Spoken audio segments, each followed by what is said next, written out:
Donc, le parti pris ici, c'est de considérer le texte de l'Évangile, ce texte traditionnel, ce texte que l'Église nous transmet, de le considérer comme si c'était quelqu'un qui s'était endormi le soir et qui, pendant la nuit, a fait un rêve.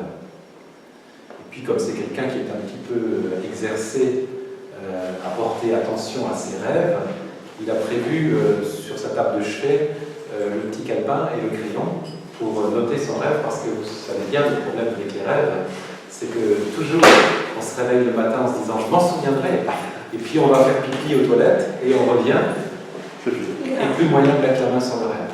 Incroyable. Et donc là, nous avons la chance, nous bénéficions de ceux qui ont été un peu mieux organisés que nous, et qui avaient bien prévu leurs notes, et qui ont transcrit le rêve. Et donc ici, nous avons ce texte de l'Évangile comme un récit, c'est ma proposition, de le lire, de l'écouter comme le récit que quelqu'un aurait transcrit de son rêve de la nuit. Et donc, on va retrouver dans ce récit, parce que c'est ça qui m'a interpellé dans ma pratique, j'étais d'abord pasteur dans l'Église réformée, puis maintenant ça fait 20 ans que je suis psychothérapeute, j'ai trouvé des similitudes dans le texte de l'Évangile.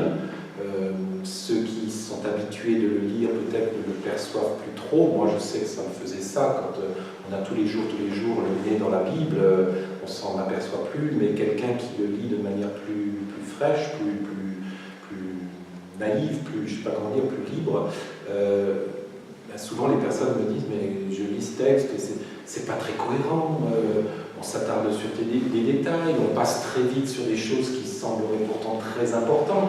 Si quelqu'un voulait faire le récit de ces événements, il écrirait d'une autre façon. Voilà. Et dans nos rêves, c'est comme ça que ça se passe souvent aussi. Il y a parfois dans notre mémoire du rêve un luxe de détails sur un aspect du rêve, et puis ensuite on passe en 2-3 plans, pouf, à tout à fait autre chose. Et on ne sait pas toujours très bien la cohérence ou la logique.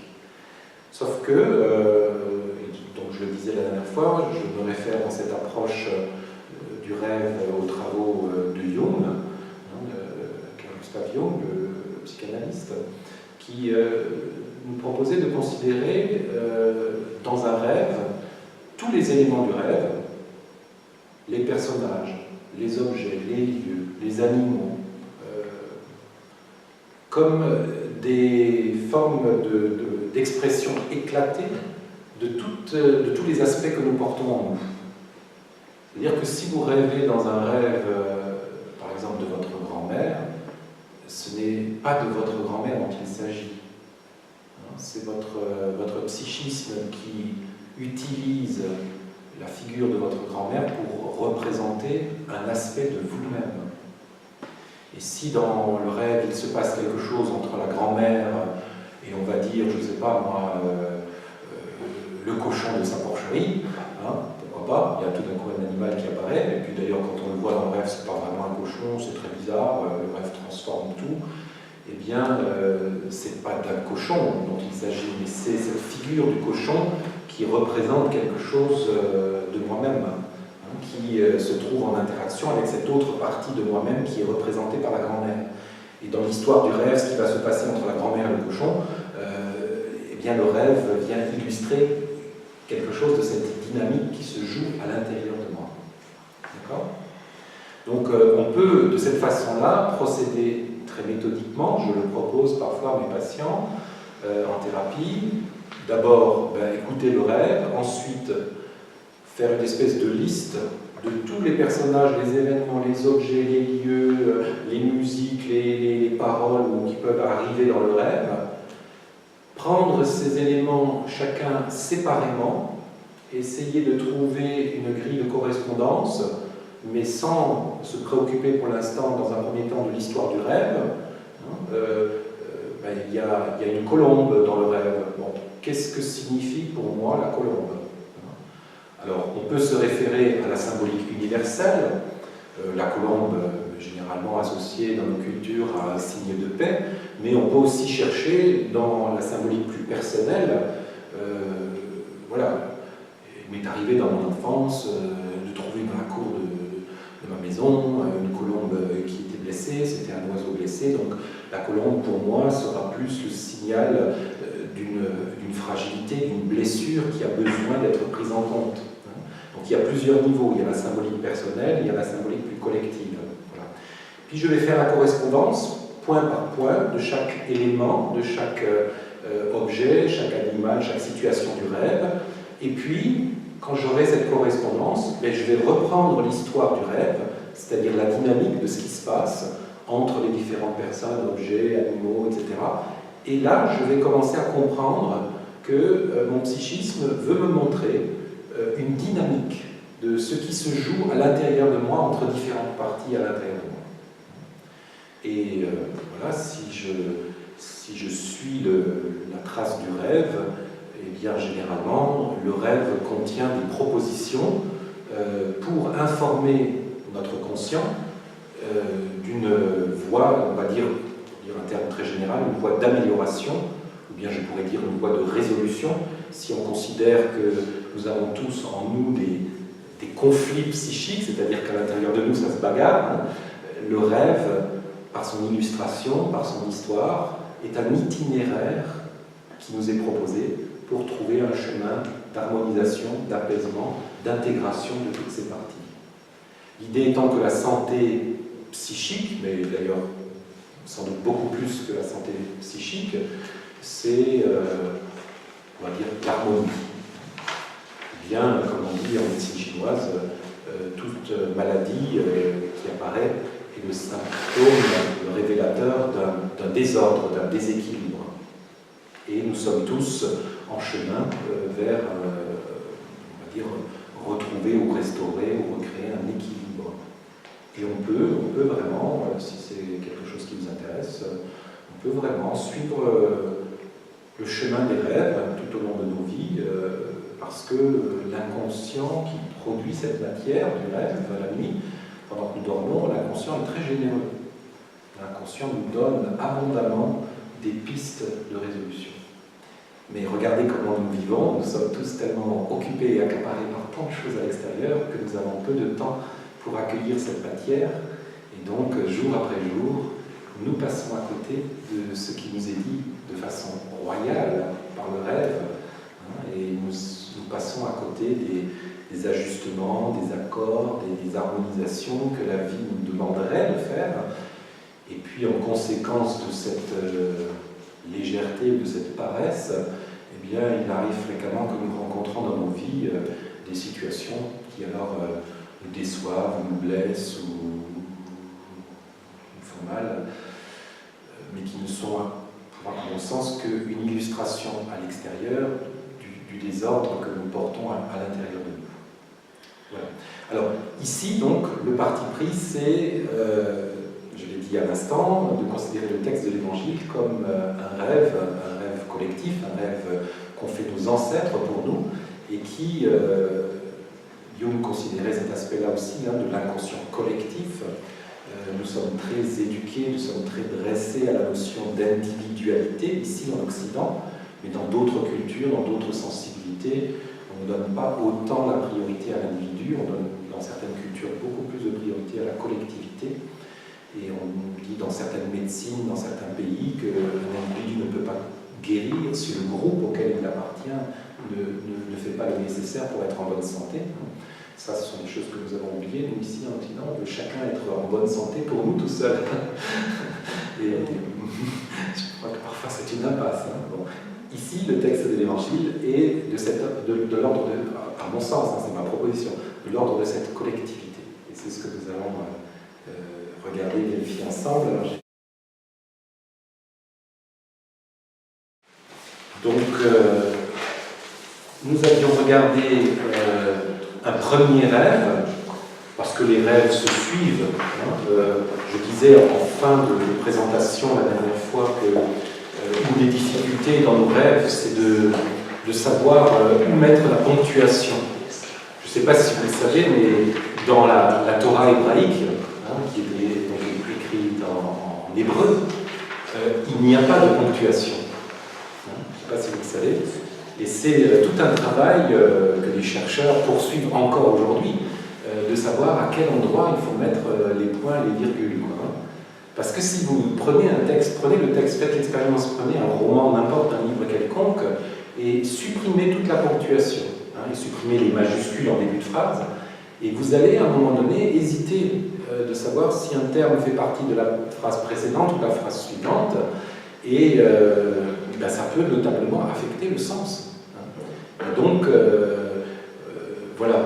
Alors il y a chez les théologiens une petite légende qui circule, que je ne sais plus, au XVe ou au XVIe siècle, il y avait un chevalier qui se rendait je ne sais plus où et qui avait une Bible qu'il lisait sur son cheval, et comme il voulait prendre quelques notes, voilà, alors son cheval faisait des sauts, et puis tous les points que son stylo a posés sur le texte sont devenus les fins et les débuts des versets de la Bible. Ça c'est une petite illustration marrante pour dire, voilà, nous rêvons la nuit, et puis, vous le savez, si vous avez un petit peu l'attention de vos rêves, il y a des plans qui se suivent, et on ne sait pas toujours, est-ce que ce plan appartient au rêve suivant, ou est-ce qu'il appartient au rêve précédent. Bon, voilà. Donc la dernière fois, nous avons ensemble regardé un premier plan, moi je vous ai proposé ce découpage-là, mais on pouvait le faire autrement, qui était donc dans l'évangile de Marc, les premiers versets, le chapitre 1, le verset 1 à 12, et c'était ce texte autour de le messager Jean-Baptiste qui arrive, et le texte commençait de cette façon-là. Ici commence la bonne nouvelle qui parle de Jésus-Christ, le Fils de Dieu.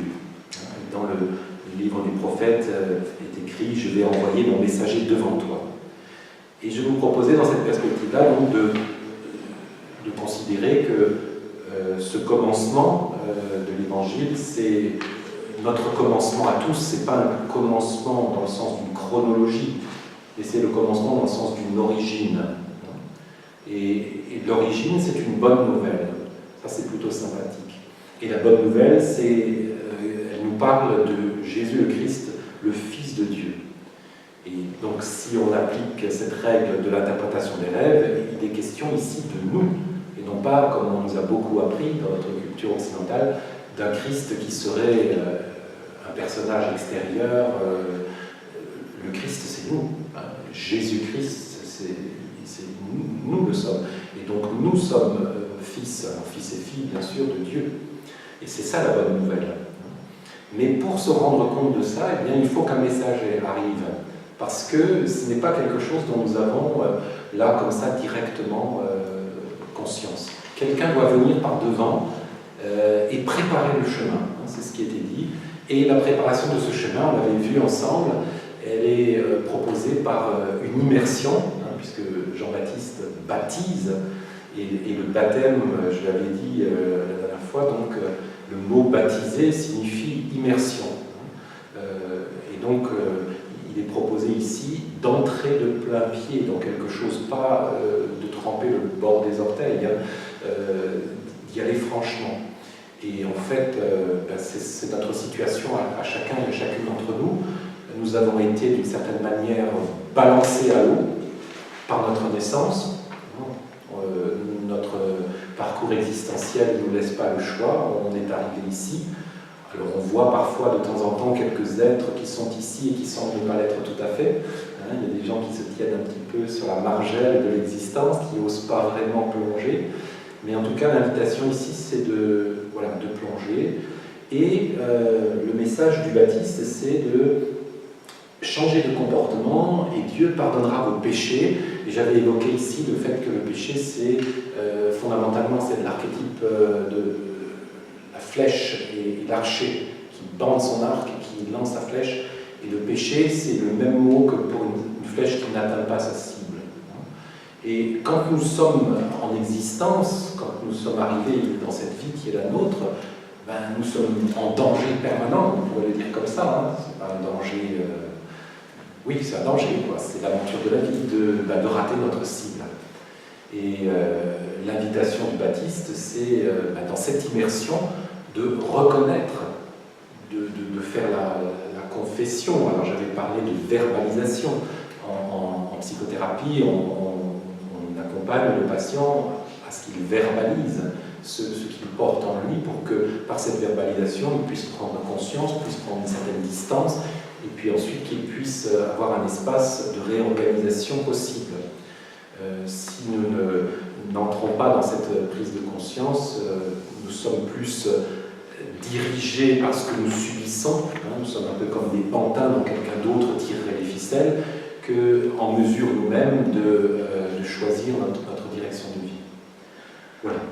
Et donc le texte se terminait par le fait que Jésus lui-même vient au Jourdain dont j'avais dit la symbolique, c'est le fleuve de la vie, l'eau qui descend des montagnes et qui s'écoule jusque dans la mer morte. Ça c'est la réalité géographique, si vous allez chercher dans une encyclopédie, vous verrez ce fleuve qui prend sa source dans les monts de l'Hermont et qui se jette en permanence dans la mer morte, mais qui est une mer qui est morte parce qu'elle est tellement salée, et il fait une telle chaleur que toute l'eau que le fleuve déverse dans la mer s'évapore. Et c'est une symbolique de notre épuisement en fin de vie. Tout le courant de vie qui nous traverse vient finalement s'épuiser dans cette expérience qui sera la nôtre, chacun à notre moment, qui sera la mort, une évaporation. Donc à ce moment-là, Jean dit « Celui qui va venir après moi est plus puissant que moi, et je ne suis même pas assez bon pour me baisser et délier la courroie de ses sandales. Je vous ai baptisé avec de l'eau, mais lui vous baptisera avec le Saint-Esprit. » Donc là, on nous parle d'un deuxième baptême. Et ça, c'est très intéressant pour tous ceux qui se sont peut-être un peu penchés ou qui s'intéressent à tout ce qui est toute la littérature, autour de ce qu'on appelle parfois l'éveil. Vous avez déjà entendu parler de ce mot-là, de cette expérience dont certaines personnes témoignent, qui est qu'à un moment donné, la conscience ordinaire, la conscience existentielle s'ouvre et laisse place à... Alors c'est très difficile d'en parler, les mots sont très piégés, mais je vais dire pour dire simple, la conscience de l'être. Et quelque chose en nous, qui est l'être, se souvient de lui-même, et du coup le regard change complètement. Le regard que nous portons dans notre conscience existentielle sur les formes existentielles qui sont les nôtres, et qui sont des formes qui sont toutes appelées à se dissoudre à un moment ou à un autre. Et ça suscite régulièrement chez nous des refus, des chagrins, des colères, des tristesses. Mais l'être qui est au-delà de toute forme, eh bien lui ne s'inquiète pas de ce courant d'apparition et de disparition des formes, parce qu'il sait que l'être transcende et est au-delà de toute forme particulière. Alors ce deuxième baptême pourrait être associé à cette expérience de l'éveil, et donc le précurseur qui vient dans nos vies, le baptiste, celui qui prépare le chemin, eh bien dans nos vies, il vient pour nous inviter à prendre conscience de tout ce qui part à côté de la cible et pour nous recentrer sur la cible, et donc cette perspective-là de cet éveil, de cette conscience de l'être en nous.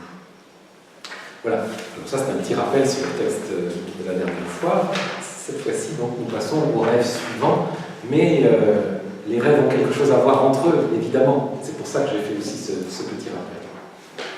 Alors, sans autre transition, vous voyez là, comme je disais, parfois le récit du rêve est fait de plein d'incohérences. On nous dit comme ça, à brûle-pourpoint, sans nous avoir dit rien de plus la dernière fois. Après que Jean lui était mis en prison. Pouf. Ouais. On aurait envie de dire, mais attends, il s'est passé quoi? Pourquoi il a été mis en prison? Qu'est-ce qu'on lui reproche? Le texte est totalement silencieux là-dessus. Voilà. C'est un bout du rêve qui est parti à l'as. On a perdu la trace. Peu importe, l'inconscient est généreux, et ce qu'il donne est suffisant, et même super suffisant, surabondant, pour nous mettre sur la bonne piste. Donc, ne posons pas nos yeux sur ce texte de l'Évangile comme des historiens qui voudrait absolument savoir le détail de l'histoire historique, mais regardons plutôt ce texte comme une interpellation, une invitation. Donc après que Jean eut été mis en prison, Jésus alla en Galilée et proclama la bonne nouvelle venant de Dieu. Le moment fixé est arrivé, disait-il, car le royaume de Dieu s'est approché. Changez de comportement et acceptez la bonne nouvelle. Jésus marchait le long du lac de Galilée lorsqu'il vit deux pêcheurs, Simon et son frère André, qui pêchaient en jetant un filet dans le lac. Jésus leur dit « Venez avec moi et je ferai de vous des pêcheurs d'hommes. » Aussitôt, ils abandonnèrent leur filet et l'accompagnèrent. Jésus s'avança un peu plus loin et vit Jacques et son frère Jean, les fils de Zébédée. Ils étaient dans leur barque et réparaient leur filet. Aussitôt Jésus les appela. Ils laissèrent leur père Zébédée dans la barque avec les ouvriers et allèrent avec Jésus. Voilà. Vous voyez, le rêve ne s'embête pas avec un certain nombre de détails. Bon. Jésus était en Galilée. J'avais dit quelque chose la dernière fois, je le rappelle, sur la symbolique topographique. Dans cette géographie de la Terre Sainte, Jérusalem est considérée comme le centre, et puis vous avez des espaces qui sont plus en périphérie. Donc, vous avez tout de suite autour de Jérusalem la province qui s'appelle la Judée, et puis encore un petit peu plus loin là-bas la Galilée. Donc Jésus pour l'instant se trouve en périphérie. Dans nos vies aussi, il y a des centres, un centre et des périphéries. Et parfois, on ne cherche que le centre. On se dit que c'est là qu'il faut chercher, c'est là qu'il faut creuser, c'est là qu'on va trouver le trésor. Ici, juste le rêve nous indique qu'il se passe des choses fort intéressantes en périphérie. Donc, n'allons pas trop vite pour dévaloriser les petites choses de nos vies qui nous paraissent très périphériques, parce que tout compte fait, ces choses un peu à la marge peuvent être tout aussi enrichissantes, interpellantes pour nous que les choses que nous considérons comme centrales et essentielles. Jésus alla en Galilée, proclama la bonne nouvelle venant de Dieu. On a cette répétition par rapport au rêve de la dernière fois. Il est question d'une bonne nouvelle. Et ça, je peux vous dire personnellement, mais c'est vraiment un choix que j'ai fait par rapport aux formations que j'ai suivies pour me former en tant que thérapeute. J'ai pris le parti, vraiment, très franchement et très fermement, depuis le début, donc depuis mes 20 ans de pratique de thérapeute, de considérer l'inconscient comme un immense réservoir de ressources. On nous a appris, un peu au travers de l'approche freudienne, que l'inconscient pouvait être un réservoir sulfureux de pulsions un peu honteuses, dont il fallait se prévenir, etc. Mon a priori, c'est qu'il y a quelque chose à l'intérieur de nous, quelque chose que nous ignorons, dont nous sommes inconscients. Alors, dès qu'on dit à quelqu'un l'inconscient, généralement, il a une compréhension consciente de l'inconscient. On se représente toujours quelque chose, quand on parle de l'inconscient, comme quelque chose dont on n'est pas trop conscient. Mais l'inconscient, ça veut dire qu'on n'en est pas conscient. Ça veut dire que dans l'espace de notre conscience, ça n'existe pas, puisque c'est inconscient. D'accord ? Donc il y a des choses en nous qui existent, qui pour notre conscient n'existent pas. Et dans cet espace-là, dans cette sphère-là, dans ce réservoir-là, il y a, eh bien j'ai envie de m'appuyer sur le texte ici, il y a une bonne nouvelle.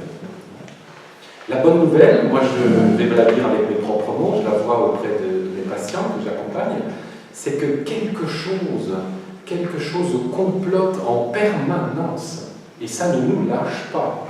Quand on croit à un moment donné qu'on a la paix, qu'on a trouvé un équilibre, ben ça reprend de plus belle. Quelque chose complote à l'intérieur de nous pour nous emmener où ? Eh bien, vers la fameuse cible. Celle dont je parlais tout à l'heure, avec la flèche qui risque d'aller à côté de la cible. La vie veut vivre. Et en nous, au travers de notre forme existentielle de vie, la vie, mais comme dans un arbre, comme dans un animal, comme dans une fleur, comme dans une pierre d'ailleurs, la vie est portée, elle va vers cet accomplissement, en permanence. Si cet accomplissement, nous ne le rencontrons pas si souvent que ça, dans nos propres vies et dans nos rencontres, c'est parce que le chemin pour arriver à cet accomplissement est un petit peu laborieux, quoi. Mais toutes les énergies sont mobilisées dans cette direction. Jésus va en Galilée et proclame la bonne nouvelle venant de Dieu. C'est comme ça que j'entends cette bribe de ce rêve. Et puis, voilà, le texte se poursuit, le moment fixé est arrivé. Ça, c'est, vous savez, dans le rêve, on a comme ça des sensations parfois, pas seulement des images. Ça vous est arrivé ? Vous vous réveillez et vous avez en vous une sensation particulière par rapport au rêve. Et vous savez, mais sans le savoir vraiment, sans pouvoir le dire exactement, mais vous savez que ce rêve-là, c'est un rêve décisif. C'est un rêve plus important que plein d'autres rêves que vous avez faits. Je ne veux pas dire exactement pourquoi, mais vous avez une ambiance intérieure au moment du réveil qui vous fait dire que ah, ça c'est un rêve marquant, quoi. Bon. Eh bien, dans nos vies, il y a comme ça des moments fixés. Le moment fixé est arrivé. Nous avons tous des rendez-vous particuliers, car le royaume de Dieu s'est approché. Voilà, c'est ce que le Baptiste, Jean-Baptiste, préparait, il l'annonçait, et maintenant c'est en train de se produire. Il vous est peut-être arrivé de vivre des moments comme ça, très forts, et d'avoir laissé passer ces moments dans votre vie. Le royaume de Dieu s'est approché, puis ben vous étiez occupé, la tête ailleurs, quoi. Ça peut arriver, non ? Le moment fixé est arrivé, c'est une façon d'interpeller et de nous dire rends-toi disponible. Il y a maintenant quelque chose qui est possible. Et puis de nouveau, la reprise du même message que le Baptiste, c'est très intéressant. Le messager qui vient devant dit quelque chose, et quand finalement le porteur du message, c'est-à-dire le Christ lui-même, arrive, eh bien, il redit la même chose. Et c'est très simple. C'est changer de comportement et accepter la bonne nouvelle. C'est un petit peu différent quand Jean-Baptiste disait changer de comportement, faites-vous baptiser et Dieu pardonnera vos péchés. Ici, c'est changer de comportement et accepter la bonne nouvelle. Mais vous voyez que c'est une façon de dire les deux mêmes choses par deux bouts différents. Parce que si vous avez bien entendu ce que j'ai essayé de vous dire la dernière fois, et puis tout à l'heure en reprenant, le pardon des péchés n'est pas tellement à entendre dans cette perspective ici comme une catégorie morale, mais plutôt comme cette conscience du ratage de cible. Eh bien, on peut prendre conscience que la flèche est en train de passer à côté de la cible, et on peut aussi se réjouir d'entrevoir que la flèche va atteindre la cible. Donc, accepter la bonne nouvelle, c'est la contrepartie, ou c'est la même chose, mais prise sous l'autre face, de confesser vos péchés, et Dieu pardonnera vos péchés. C'est la même chose. Si le pardon des péchés n'est pas vécu comme une bonne nouvelle, c'est pas la peine, quoi. Voilà. Alors, maintenant, ce moment fixé qui est arrivé, ce royaume de Dieu qui s'approche, cette bonne nouvelle qui se proclame, elle va être maintenant illustrée dans le rêve par un événement qui arrive comme ça. On ne sait pas exactement où on est, mais bon, Jésus marche le long du lac de Galilée. Ok, on nous a dit qu'il était en Galilée, donc maintenant il est au bord du lac de Galilée, donc c'est cohérent, et il voit deux pêcheurs, Simon et son frère André, qui pêchaient en jetant le filet dans le lac. Et Jésus leur dit, venez avec moi et je ferai de vous des pêcheurs d'hommes. Voilà. Le Christ, c'est une instance à l'intérieur de nous. Le lac, c'est une dimension de nous-mêmes. L'activité de pêche traduit quelque chose des énergies de vie qui sont en nous. Les deux pêcheurs, ce sont deux aspects de nous-mêmes. Et ce qui se passe maintenant à l'intérieur de nous-mêmes, c'est que cette énergie, cette personne, cette partie de nous-mêmes, ce principe, comme on l'avait dit la dernière fois, ce commencement en nous qui est le Christ, eh bien, il vient interpeller les deux acteurs de cette activité qu'est la pêche. Alors la pêche, ça consiste en quoi? Ça consiste à capter des ressources naturelles. Le poisson vit naturellement dans le lac, dans l'eau, dans la mer. Ici c'est un lac. Et le pêcheur, comme le cueilleur, vient prendre, ramasser librement ce que la vie a donné généreusement. Dans l'évolution de l'humanité, on voit bien le moment où les humains se mettent à cultiver, et puis ensuite ils se mettent à produire, et puis ensuite ils se mettent à transformer les génomes, etc. Au début, on prend ce que la vie donne.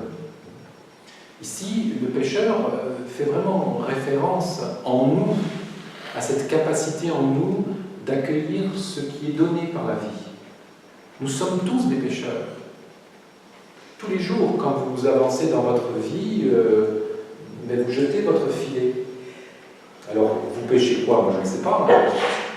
Le matin, peut-être un sourire de votre épouse. Vous pêchez ensuite, je ne sais pas, un bonjour d'un ami que vous croisez sur la route. Vous pêchez un geste de solidarité que quelqu'un a envers vous. Bon. Alors parfois dans le filet on ramasse aussi des choses un peu moins agréables, il y a parfois des crabes et des choses comme ça qui pincent et qui font mal. Il y a quelqu'un dans l'immeuble où vous habitez qui, quand vous descendez de chez vous, vous fait une sale remarque à propos des poubelles ou je sais pas quoi, ça aussi c'est dans le filet quoi. Voilà. Et nous sommes pêcheurs, nous lançons notre filet, nous ramassons les choses qui sont là. Et Jésus interpelle en nous, ce principe en nous vient interpeller cette composante qui part à la pêche. Tu cherches ta nourriture, tu cherches la ressource dans ta vie. Eh bien, venez avec moi, dit ce principe à l'intérieur de nous. Venez avec moi. Je trouve ça très fort parce que dans nos vies, les pêcheurs sont souvent à l'œuvre de leur côté. Il y a quelque part le Christ, et puis par ailleurs, il y a le pêcheur ou les pêcheurs qui cherchent à ramasser des ressources. Là, il est proposé que eh bien, ceux qui se consacrent à l'activité de la pêche dans nos vies viennent avec le Christ.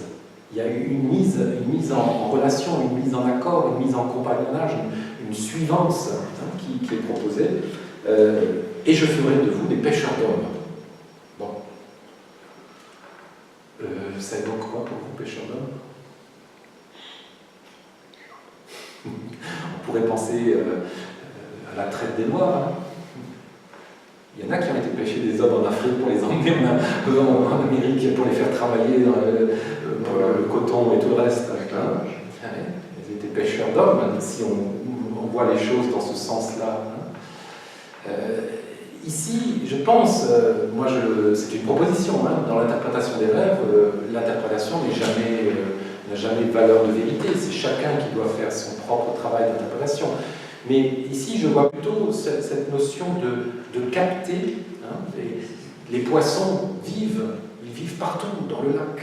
C'est la vie qui foisonne de partout. Et ici, il s'agit de jeter le filet pour capter et pour ramener vers qui, vers quoi toujours, comme je l'ai évoqué à l'instant, le Christ, les pêcheurs, les hommes.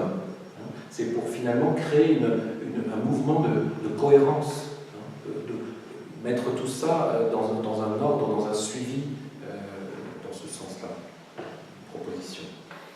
Ce qui est intéressant, c'est que le rêve, alors ça c'est le génie du rêve, dans le rêve vous êtes à un moment donné en haut d'un toit, et puis l'instant d'après, vous avez la sensation de voler, et ça ne pose aucun problème, vous ne cassez pas la figure, et puis vous vous retrouvez à un autre endroit, et puis le rêve continue, et il ne se préoccupe pas de la loi de la gravité, de tout ça et de tout ça. Aussitôt, ils abandonnent leur filet et ils l'accompagnent. C'est saisissant, c'est la magie du rêve. En même temps, voilà, l'inconscient collectif nous dit, mais quand dans nos vies, le principe se manifeste, le Christ en nous, cette énergie a une aptitude à créer l'adhésion, sans argumentation, sans chercher à convaincre, sans négociation ou compromis, quoi, hein. Il se produit quelque chose. Aussitôt, ils abandonnent leur filet et l'accompagnent. Les énergies qui sont là, un petit peu dispersées, un peu hagardes, un peu livrées à leurs occupations, à leurs vacations habituelles, sont mises en contact avec le principe, le Christ, et là, tout d'un coup, voilà, tout s'organise. Vous voyez, comme si vous avez eu l'occasion de regarder, vous avez vu des photos de cristaux de neige. Oui, c'est magnifique, hein. C'est que de l'eau, hein, c'est juste de l'eau, mais au moment de la cristallisation du flocon de neige, tout s'organise dans une structure, mais c'est... Ah, vous coupez le souffle. Et puis, il n'y a pas deux flocons de neige qui sont identiques. Hein. C'est fabuleux, quoi. Hein. Quand on pense les millions de milliards de flocons de neige qui tombent tous les jours sur Terre. Bon. Eh bien, quand le centre se manifeste et se révèle, il se produit cette mise en ordre, hein, de ce qui est autour. Et ça, c'est une bonne nouvelle. Hein. Le rêve, ici, nous annonce quelque chose de très heureux. Si vous aspirez, je ne sais pas si c'est le cas pour vous comme pour moi, tous les jours, j'aspire à cette mise en ordre meilleure de ma vie, eh bien, la bonne nouvelle, c'est que quand le Christ arrive, ça se produit, quoi. Il n'y a pas de long palabre, il n'y a pas de discussion, il n'y a pas de démonstration philosophique ou mathématique. C'est aussitôt, ils abandonnent leur filet, ils l'accompagnent. Jésus s'avança un peu plus loin, il vit Jacques et son frère Jean, les fils de Zébédée. Ils étaient dans leur barque, ils réparaient leur filet. Alors on a une situation de répétition du rêve. Ça vous arrive aussi de refaire plusieurs fois les mêmes rêves? Pardon? Les rêves récurrents. Oui. Et puis, si on parvient à y prêter une attention plus fine, on peut s'apercevoir que dans les rêves récurrents, tout n'est pas tout à fait identique. Donc ici, vous avez une structure qui est un peu de ce type-là. Jésus marche au bord du lac, il y a deux pêcheurs, il les appelle, et puis voilà. Puis un peu plus loin, Jésus marche au bord du lac, on ne dit pas, il avance un peu plus loin. Hein. Et il voit de nouveau deux personnes, parce qu'on aurait pu dire, tiens, la première fois il y en a eu deux, la deuxième fois il y en a peut-être trois ou quatre. Non, vous voyez, une récurrence, une répétition. Sauf que, le petit détail qui est différent, c'est qu'on nous dit, et son frère Jean, les fils de Zébédée. Tiens. Le rêve, ici, veut porter une attention sur quoi? Sur une filiation, qui est probablement une des structures conscientes les plus profondément imprégnées dans notre psychisme de loyauté ou de fidélité. C'est Jacques Salomé qui avait développé en particulier ce qu'il appelait les messages de fidélité. Des choses qu'on se croit absolument tenu de les honorer. Hein, ce sont des choses impératives. Je vois régulièrement, parmi mes patients, des personnes qui font avec leurs parents des choses qu'ils ne feraient mais avec personne d'autre. Alors, ça peut être en positif, Dieu merci, mais ça peut aussi être dans le sens d'accepter, de supporter des choses absolument insupportables. Mais on l'accepte et on le supporte uniquement parce que c'est mon père, c'est ma mère, quoi. Il y a cette espèce d'impératif qui est là et qui dit à ça on ne peut pas déroger. Et ici le rêve alors se poursuit. Alors petite différence aussi, les uns pêchaient en jetant leur filet dans le lac et là ils sont dans leur barque et ils réparent leur filet. Vous voyez, c'est une petite nuance intéressante parce que dans un cas on est vraiment dans l'action directe pour récupérer les ressources naturelles. Et dans l'autre cas, on est dans cette phase du travail qui est un peu fastidieuse, qui est de préparer ou de réparer l'outil avec lequel on va aller chercher les ressources. Donc c'est intéressant que le Christ ne s'intéresse pas seulement au moment d'action, mais aussi au moment de réparation, on pourrait dire de repos, hein, les moments non productifs. Il y a dans nos vies des moments qui nous paraissent productifs, il se passe quelque chose, on attrape du poisson, et puis il y a des moments où il semble ne se passer pas grand-chose, on ne fait que réparer nos filets. Mais là aussi, donc le Christ est présent. Aussitôt Jésus les appela, ils laissèrent leurs pères Zébédée dans la barque avec les ouvriers et ils allèrent avec Jésus. Alors là, vous voyez ce que je disais tout à l'heure sur cette puissance de ce petit grain de quelque chose qui va être le point de cristallisation du flocon de neige. Parce que vous savez peut-être qu'un cristal s'organise et se crée toujours à partir d'une petite impureté. Un diamant, au cœur d'un diamant, qui est une des structures les plus parfaites, une des structures géométriques les plus parfaites, il y a toujours une impureté. C'est autour de l'impureté que se produit la cristallisation. Voilà. S'il n'y a pas d'impureté, la cristallisation ne démarre pas. C'est intéressant à observer. Donc, je disais tout à l'heure, cette puissance d'organisation de la périphérie par rapport à un centre qui se manifeste, eh bien, cette puissance nous dit le rêve en insistant une deuxième fois, en reproposant à peu près le même rêve, mais un peu différemment, puisque cette fois-ci, il s'agit de deux qui sont les fils de Zébédée, avec cette notion du lien de filiation qui est tellement imprégnée dans la conscience, eh bien, même ça saute. Aussitôt, Jésus les appela, ils laissèrent leur père Zébédée dans la barque avec les ouvriers et allèrent avec Jésus. Waouh! Est-ce que vous avez vécu ça dans votre vie, cet impératif intérieur qui, à un moment donné, fait que il n'y a pas de discussion, il n'y a pas d'objection, il n'y a pas de négociation, il n'y a pas de tergiversation, voilà, tout se met en ordre pour aller vers ce qui nous appelle. En tout cas, le rêve me dit que, si c'est bien juste de comprendre le texte de cette façon-là, comme je disais en introduction, que c'est une production de l'inconscient collectif, c'est quelque chose à quoi nous sommes tous destinés. Ce n'est pas un rêve qui est seulement là pour l'un ou l'autre, ou l'une ou l'autre d'entre nous. Nous sommes tous destinés à cette expérience-là. Je regarde ma montre, oui, ça va. Est-ce que vous souhaitez qu'on fasse une pause là, avant de prendre le texte après qui suit, ou on enchaîne directement? Je crois qu'il faut enchaîner. On va enchaîner, d'accord. Alors là, de nouveau, le rêve se poursuit, ponctuation ou pas, à voir. Mais Jésus et ses disciples, alors ça c'est intéressant, parce que jusque-là, si j'ai bien lu, il n'y avait pas de disciples. Non. Il y avait le Baptiste, il y avait Jésus, et là on nous dit tout simplement Jésus et ses disciples. Alors disciple, ça veut bien dire, le terme disciple, étymologiquement, ça veut dire celui qui suit. Bon. Et donc il les invite à le suivre, il laisse tout, ils le suivent, donc ils deviennent ses disciples. Et Jésus et ses disciples se rendent à la ville de Capharnaüm. Vous connaissez ce terme? Oui. Vous en avez un chez vous de Capharnaüm? Oui, sur votre bureau, dans votre armoire à linge. Toute la maison. Toute la maison. Vous êtes gâtés alors. Gâtés.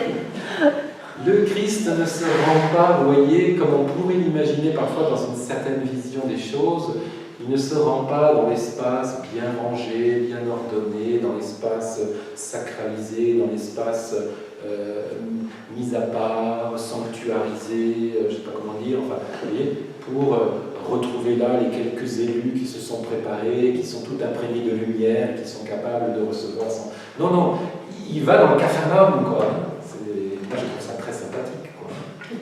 Alors, il ira à Jérusalem. Je ne sais pas si on aura le temps ensemble d'aller à la fin de l'Évangile, mais il va y avoir dans ce rêve qui se poursuit sur plusieurs chapitres une progression. Le Christ commence sa vie en province et il va progresser pour aller rejoindre la capitale. Mais pour l'instant, donc, voilà.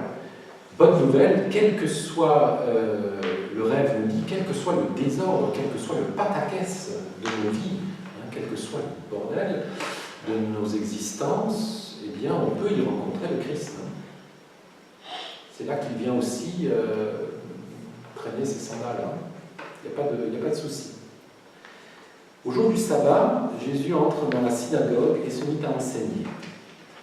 Alors là, il y a certaines références qu'il faut rappeler. Le sabbat, alors j'allais dire c'est comme pour nous le dimanche, mais ça veut plus rien dire maintenant, pardon, avec la nouvelle loi qui vient d'être votée encore. Moi j'ai 56 ans, mais quand j'étais était gamin, le dimanche, ça voulait dire quelque chose, quoi. C'était un jour à part, c'était un jour où on s'habillait déjà différemment. Hein. Moi, je me souviens, hein, à 10 ans, à 12 ans, on n'enfilait pas les mêmes habits quoi, que les autres jours de semaine. On mettait les belles chaussures, on les cirait, enfin voilà. Le jour du Seigneur. Oui, voilà. On a brisé hein, cette différenciation des espaces, des temps, et du coup, effectivement, c'est un peu plus le Capharnaüm, quoi. Hein. Bon, mais quand même, Jésus se rend dans la ville de Capharnaüm au jour du sabbat. Jésus entra dans la synagogue et se mit à enseigner. Le rêve, ici, nous dit il y a quand même dans nos vies des espaces à part. Hein, parce que le sabbat, le Shabbat, c'est un jour à part, c'est un temps à part, pour y faire des choses à part, pour écouter d'une façon différente, hein, pour recevoir d'une façon différente. Et donc là, le rêve nous propose de trouver dans notre propre vie, qu'est-ce qui est le sabbat dans notre propre vie. Peut-être qu'aujourd'hui, le sabbat, pour certains d'entre nous, ça peut être un temps de vacances. Peut-être ça peut être un moment où vous choisissez, dans le rythme de votre quotidien, de faire les choses d'une autre façon, dans une autre dynamique. Je ne sais pas. Il y a voilà, des espaces comme ça qui sont différenciés. La synagogue, donc ça c'est un bâtiment hein, où viennent ceux qui veulent se mettre à l'écoute de la Torah, de l'enseignement, et c'est un espace où chaque membre du peuple juif peut, à tour de rôle, délivrer un enseignement. En principe, dans le fonctionnement de la synagogue, alors, il y a la différence entre les hommes et les femmes, pardon, mais voilà, tout homme, adulte, qui a suivi l'enseignement, peut, à un moment donné, faire la lecture et proposer ce qu'il comprend du texte. Ce qui est à retenir ici, c'est surtout cette notion de écouter. Quelqu'un a quelque chose à me dire.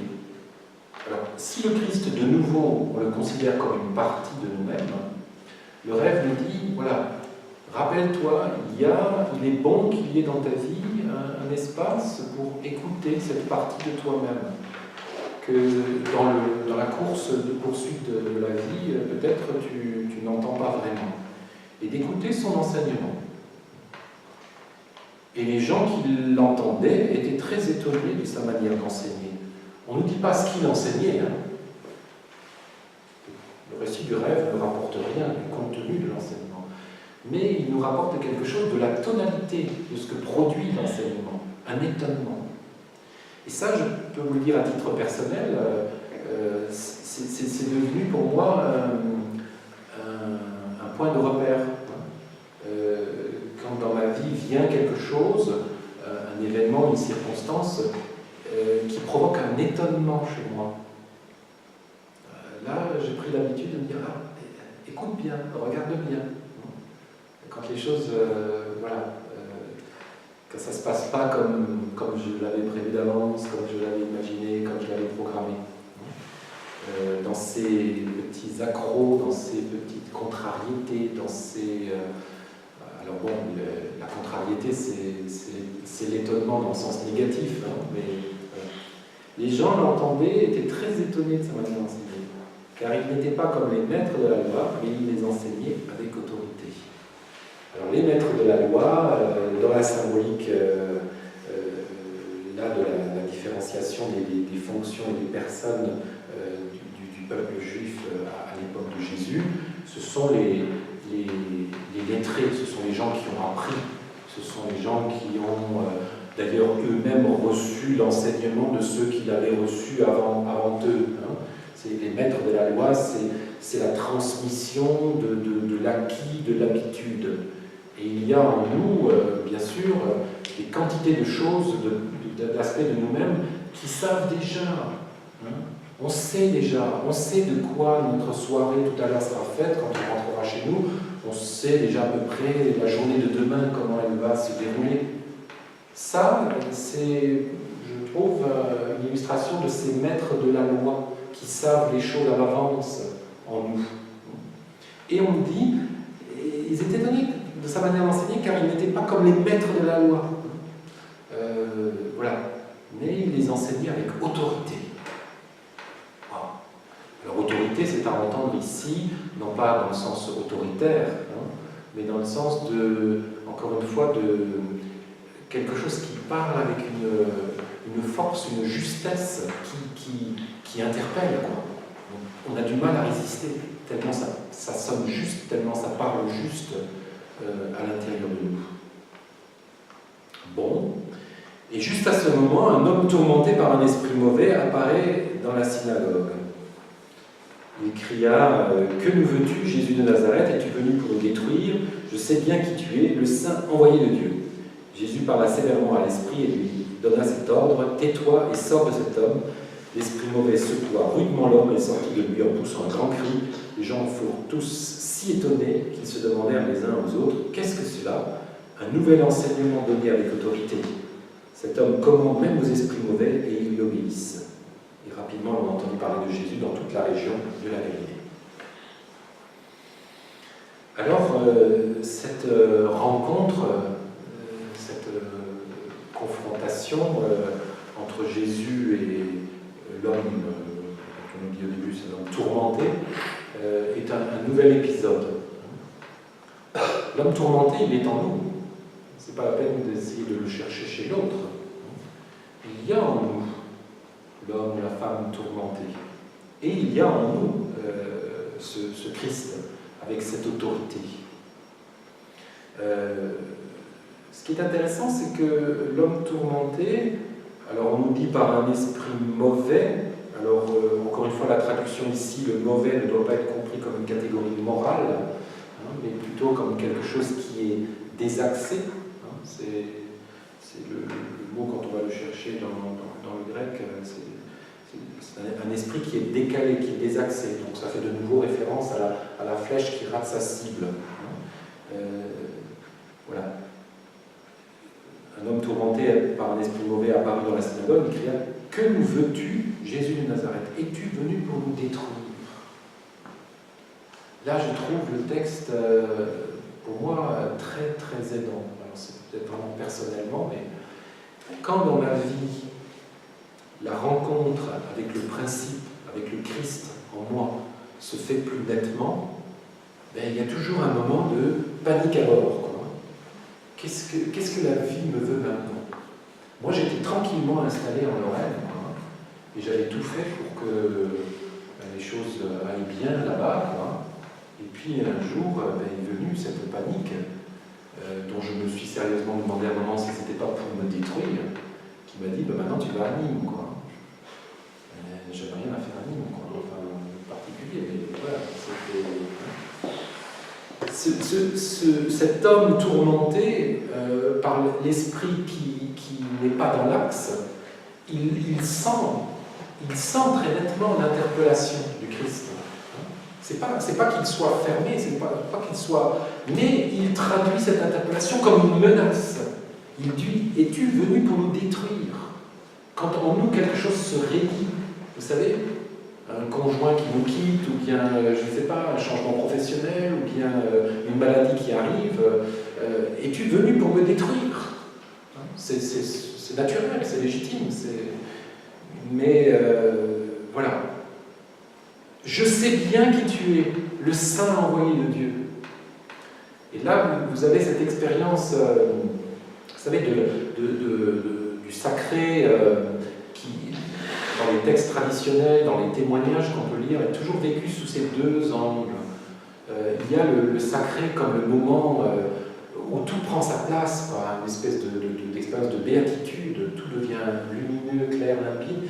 Et puis, il y a ce sacré, ce qu'on appelle parfois le mysterium tremendum, c'est où vous êtes ébranlé dans vos bases, quoi, où vous êtes amené à remettre en question tout ce que vous croyez savoir avant, quoi.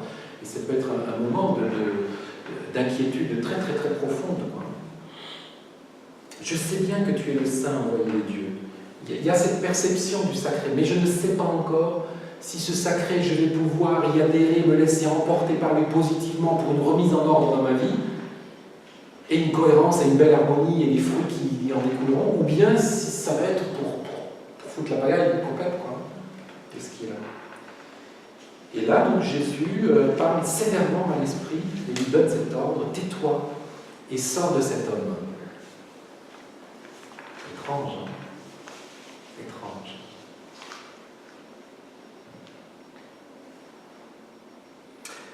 Là, on retrouve l'autre face de l'autorité. Tout à l'heure, je parlais d'autorité, on disait que Jésus enseignait avec autorité. Quand Jésus vient au bord du lac et qu'il interpelle les pêcheurs, il le fait manifestement avec une autorité suffisante pour que ces gens-là, ils lâchent tout, quoi, et puis ils le suivent. Je pense que la sévérité ici, la parole sévère de Christ, est une autre facette de cette autorité. Je ne te laisserai pas interpréter de façon fallacieuse ce qui est en train de t'arriver. Il y a en permanence pour nous, quand la vie fait comme ça des émergences dans nos existences, il y a ce risque d'interpréter ce qui nous arrive comme un malheur, une catastrophe, quelque chose de ruineux, quelque chose de... Voilà. Eh bien, l'autorité du Christ dit: je ne te laisserai pas t'enfermer dans cette interprétation négative de ce qui vient là maintenant. C'est une bonne nouvelle, encore une fois, une bonne nouvelle, que ce principe, ce Christ en nous, va jusque-là, quoi. Notre mental est capable de mettre un voile lourd, épais, sombre sur les pousses, les émergences de la vie qui viennent dans nos existences. La force du Christ, du principe en nous, écarte ces voiles pour que les choses apparaissent clairement. Sort de cet homme. La possession était considérée à l'époque du Christ comme un capharnaüm. C'est pas étonnant que ça se passe là, dans cette ville de Capharnaüm. La possession était considérée comme quelque chose qui en soi n'est ni mauvais ou bon, mais qui se trouve au mauvais endroit. Voilà. Si par exemple ici, ce soir, dans cette salle, on faisait courir quelques chiens là, qui joueraient, pour nous, ce ne serait pas le bon moment, puisqu'il nous faut une certaine tranquillité pour écouter et suivre ce qui se partage ici. Ce n'est pas que les chiens sont mauvais, hein, mais ce n'est pas leur droit d'être à ce moment-là, dans cet espace-là. Et l'acte de guérison, comme d'ailleurs dans la médecine traditionnelle chinoise, hein, c'est de remettre les choses dans leur juste équilibre. La médecine chinoise ne combat rien, c'est pas comme dans notre vocabulaire médical occidental qui est un vocabulaire extrêmement guerrier, où il faut combattre le cancer, il faut l'éradiquer, etc. Non, on remet les choses à leur juste place, on remet les énergies au bon endroit, dans leur juste équilibre. Ici, voilà. L'énergie du Christ, encore une fois, crée comme ce cristal de neige, hein, où toutes les petites particules se mettent à leur place, et waouh, c'est magnifique, quoi. Et donc, tais-toi, sors de cet homme, l'esprit mauvais secoua rudement l'homme, il y a un moment où il y a une énergie antagoniste, enfin, on veut et on ne veut pas, et puis il y a même un grand cri, voilà. Et puis, l'homme, en fait... non, pardon, vous voyez, j'ai fait une erreur classique, c'est que j'ai été chercher dans un autre évangile, un fragment qui n'est pas dit ici, parce que j'ai l'habitude de lire dans les différents évangiles, parce que dans un autre évangile, on dit l'homme s'assied calmement au pied de Jésus, etc. C'est pas dit ici. Hein. Voilà, autant pour moi. L'esprit secoua quand l'homme est sorti en poussant un grand cri. Les gens furent tous si étonnés qu'ils se demandèrent les uns aux autres, qu'est-ce que c'est? Donc, la mise en ordre, c'est les deux premiers disciples. Entendre un appel et se laisser emporter, entraîner par cet appel. Deuxième exemple, c'est rompre des fidélités qui nous paraissent totalement établies, immuables, hein, la filiation, comment on dit, pardon, le fait d'être les fils de leur père, quoi. On peut remettre ça en question. Et l'autorité du Christ, c'est aussi que les choses qui sont là, qui n'ont rien à faire là, soient écartées. C'est intéressant. Dans nos vies, parfois, le capharnaüm, il est lié à des choses qui sont là et qui n'ont pas leur place là. Et eh bien, cette triple forme d'adhésion que provoque le Christ, elle crée l'étonnement. Voilà. Quand est venu pour moi le moment de quitter la Lorraine, je vous raconterai ça un jour si vous voulez, c'était beaucoup d'étonnement pour moi, parce qu'il y a comme les rouages d'une horloge là, qui ont commencé à tourner, hein, vous savez, comme les horloges astronomiques dans les cathédrales, quand arrive l'heure, il y a tous les rouages qui se mettent à tourner, puis ça met à sonner, puis il y a un petit bonhomme qui sort par la porte là, puis il y a un petit truc, et puis voilà. Et puis l'instant d'après, tout est de nouveau bien calme, hein, l'horloge ne fait que battre son rythme, mais au moment où c'est l'heure, wow, ça bouge de tous les côtés, et voilà, il y avait cet étonnement, mais tout s'est mis en place. Quoi. Les gens furent tous si étonnés qu'ils se demandaient en disant à l'autre, qu'est-ce que cela? Un nouvel enseignement donné avec autorité. Cet homme commande même aux esprits mauvais et ils lui obéissent. On aurait pu dire, cet homme commande aux pêcheurs qui sont sur le lac en train de pêcher et ils lui obéissent. Cet homme commande aux fils et ils quittent leur père. Et cet homme commande aux esprits mauvais et ils lui obéissent. Il y a trois niveaux là de mise en ordre. Et rapidement, on entend parler de Jésus dans toute la région de la Galilée, donc c'est quelque chose qui se propage. Alors, quand ça commence dans nos vies, hein, ça tend à se propager. Alors, de temps en temps, on organise bien nos barricades, on a lâché une province et on dit, bon, ben, celle-là, oui, je veux bien, mais la province d'à côté, tu n'y touches pas. Et puis, ben, la contagion, en fait, gagne. Hein, cette interpellation qui vient à nous, elle va se poursuivre. Si vous mettez le petit doigt dans l'engrenage, de dire oui à ce que la vie veut faire monter en vous, eh bien, vous lui donnerez ça, vous lui donnerez ça, vous lui donnerez ça, vous lui donnerez ça, vous lui donnerez la totalité à la fin. C'est juste une question de temps. Hein. Voilà, après, vous pouvez vous débattre plus ou moins vigoureusement, mais c'est vers ça que ça va, quoi, pour chacun d'entre nous. Voilà ce rêve qui nous est proposé, et la bonne nouvelle, c'est que, puisque c'est notre rêve à tous, que nous l'avons tous fait, eh bien, il nous parle de nous. Hein. Quand on a fait ce rêve-là, on se met au balcon de sa vie et on se dit maintenant je veux voir ce qui va venir. Quand vous vous réveillez le matin, vous avez fait un rêve comme ça qui vous fait entrevoir des choses qui vont se résoudre dans votre vie, vous pouvez vraiment, je ne dis pas forcément se mettre dans une position passive et inerte, mais vous pouvez vraiment vous mettre dans la position de l'observateur qui voit les mécanismes de l'inconscient qui vont commencer à travailler et qui vont faire venir les choses. La plupart du temps, ce que je vois chez les personnes que je reçois en consultation, c'est qu'elles ont tellement peu de disponibilité, d'attention, que les choses se produisent dans leur vie, mais elles sont totalement surprises quand ça arrive, quoi. Elles ne l'ont pas vu venir, quoi.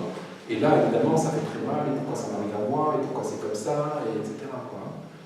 Mais si vous avez écouté l'enseignement qui est monté de vos profondeurs, par le rêve, par exemple, alors vous pouvez, dans une certaine mesure, regarder devant vous, et puis dire, oui, ça m'a été annoncé, je sais que ça va venir. Ah, ça y est, je vois que ça vient un petit peu par là-bas, là. Oula, oui, ça se précise. Hein. Et puis on se laisse gagner progressivement. Bon, je parle de façon métaphorique, mais le rêve est aussi toujours métaphorique. Vous pouvez, je pense, chacun d'entre vous traduire ça plus ou moins dans ce que vous avez vécu, dans ce que vous êtes en train de vivre actuellement dans votre vie, je ne sais pas. Voilà, moi je vais m'arrêter là, ça suffit, c'est bien assez. Et si vous voulez, on peut échanger un petit peu à partir de là.